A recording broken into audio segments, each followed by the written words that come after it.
Hi, my name's Mark Ironson. I thought I'd do this quick video on Japanese knotweed. What is Japanese knotweed? Well, first of all, it's a notifiable plant. That means you've got to tell someone about it once it's arrived and once you've spotted it and got it. It's pernicious or pernicious.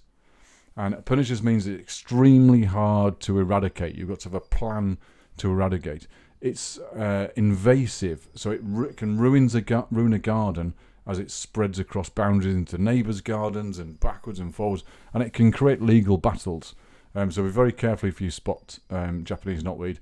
It must be declared when selling a property, because it might be hard to get a mortgage, because not all mortgage companies will mortgage a property that has got Japanese knotweed in it. So it can spread into brickwork and mortar, and it can cause quite serious problems when it spreads into the building. You can get a mild skin irritation from it. As it's it's not to be confused with giant hogweed, which can cause skin rashes as well, even blindness. I mean, hogweed can cause blindness. So the rapacious growth rate of 10 centimetres a day sometimes shocks people, but it can grow at 10 centimetres a day. That's about that much every day.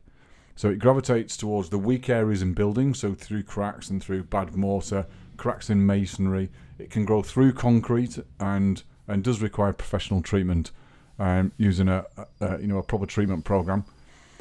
It dies down in winter.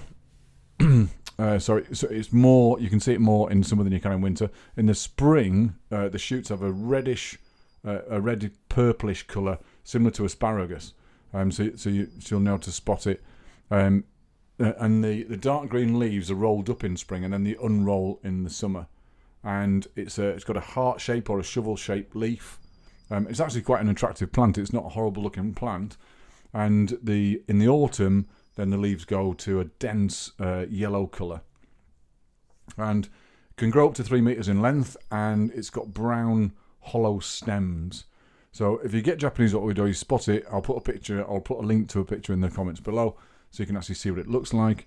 And so if you spot it in a property, then you've got to come up with a treatment program, and there's plenty online. You can Google the online treatment programs and the companies that do them, but you've got to get it treated and inform your insurance company straight away. If you've got it in your own house, if you're about to buy a house with it, then make sure the mortgage company is willing to mortgage, and there's a certain distance away from the building it should be before they'll even look at it. So speak to your mortgage broker, declare it, of course, because if you get found without declaring it, that can be against your mortgage terms and conditions. So I hope that helps. That's Japanese knotweed.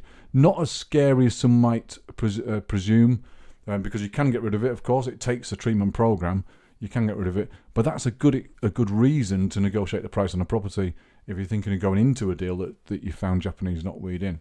So I hope that helps. My name is Mark Ironson. I'll put a link below if you want to get in touch and have a chat about your property journey. By all means, feel free to get in touch.